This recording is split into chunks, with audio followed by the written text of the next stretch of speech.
Welcome to statistics. Statistics is the collection, the display, and the analysis of data. And so you ask, well, what's data?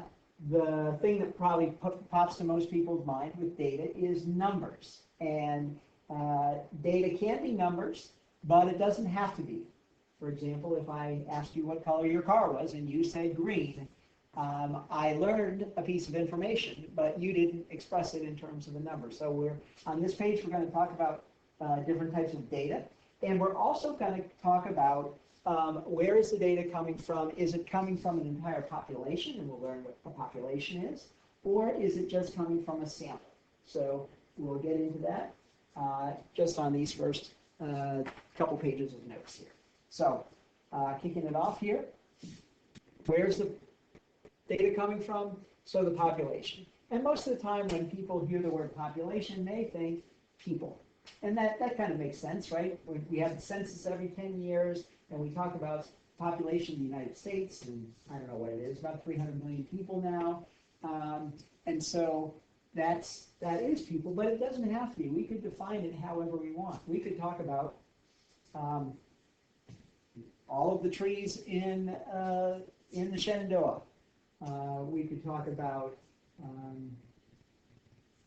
all of the television sets that are sold in the United States, and what types of. So it doesn't need to be the population doesn't have to be people. It can be however we want to define it.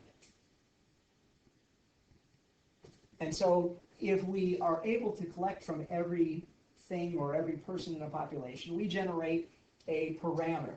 So for example, if we were talking about all the people in the United States, and we were measuring their height, if we collected somehow, we're able to collect the heights of everybody in the United States and take the average of that, that would be a parameter. That would be the average, and it would describe the average height of the entire United States.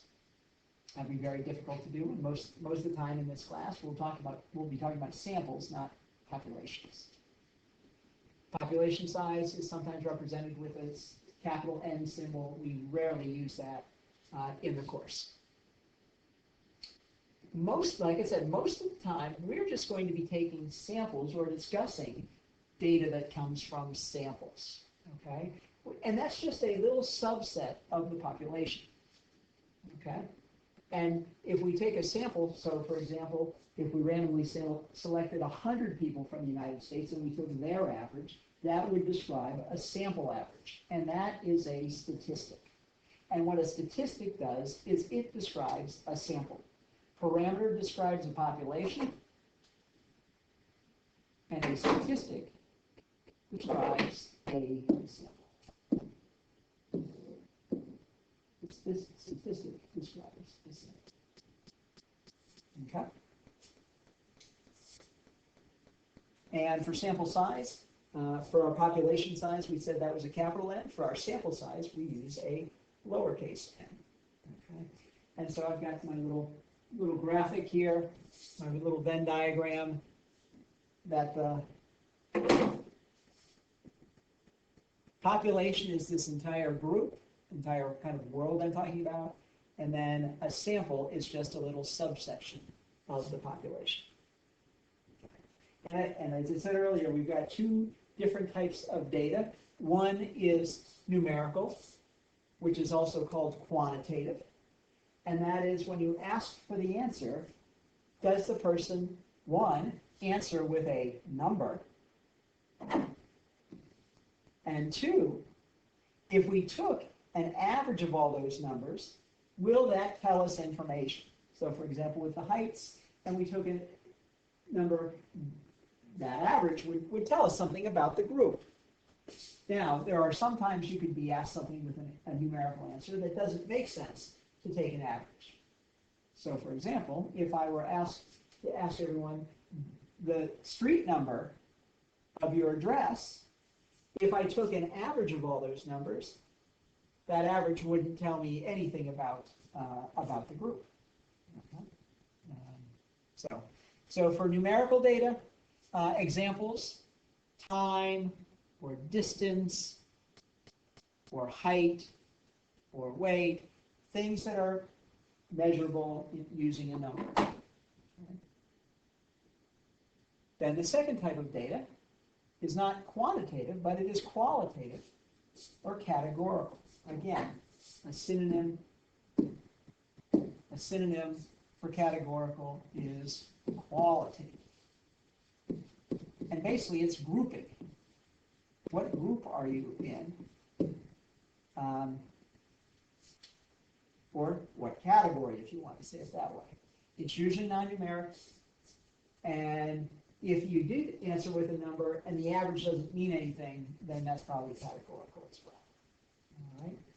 But we do turn it into numbers. But that number that we use is a proportion. Or we also can call it a percentage or a decimal.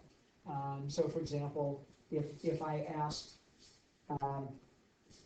50 people what color their car was, and 11 people told me it was green, that calculation for the proportion, the number of successes, what were my successes in this case? I was interested in green cars, and then I sampled 50 people. That's my sample size, n. We talked about that up top a little bit. So x divided by n, 11 green cars out of 50. And I turned it into a decimal, I turned it into percent. But really, you could have left it just like that. That is very descriptive. 11 out of 50 is exactly how you described it. And one nice thing about the class is you're not going to have to simplify fractions or anything like that. It's just going to be describing the data. All right. So, again, the two things on this page, the difference between a population and a sample, and the difference of in data between numerical data and categorical data. All right. Now, we have a language of math, right? We've got language, for speaking. Math has its own languages, and statistic has its own language. Okay, so for numerical data here. All right. We want to talk parameters describe populations. P goes with P.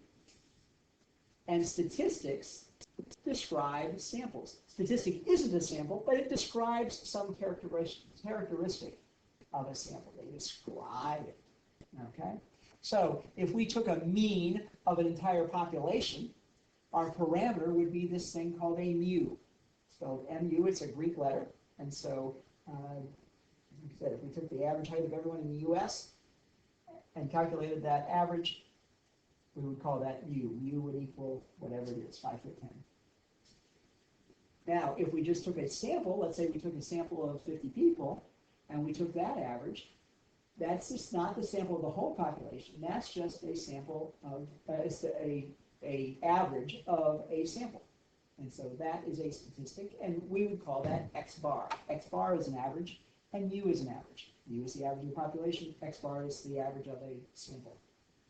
And then we have these other things that we can describe. Sigma, it describes variability. And so if we had the whole population and we calculated sigma, the standard deviation for the whole population, this is a lowercase sigma, Greek letter. And if we just took a sample, then that symbol would be S, not sigma. And if we had variance, again, another formula, that would be sigma squared. And if we took the variance of a sample, that would be called S squared. And so these are our symbols for numerical data. And then it's kind of separated. And for categorical, we've got a lot less going on here. And so for categorical data, if we had, say, the proportion of cars in the United States that are green, and we took a census of all of those, in other words, we checked out the color of every car in the United States, and we found that proportion, that symbol, and let's say it was 20%. That would be called P, which is the proportion of a population. the P primarily stands for proportion here, although it is the proportion of a population. Let's say we only took a sample of 100 cars, and it turned out that 15 of those 100 cars were green. Then that would be 15 out of 100, or 15%. But that wouldn't describe the whole population. P, that would only be a P hat, which describes a sample. So P hat is the proportion of a sample. So that's it. Okay.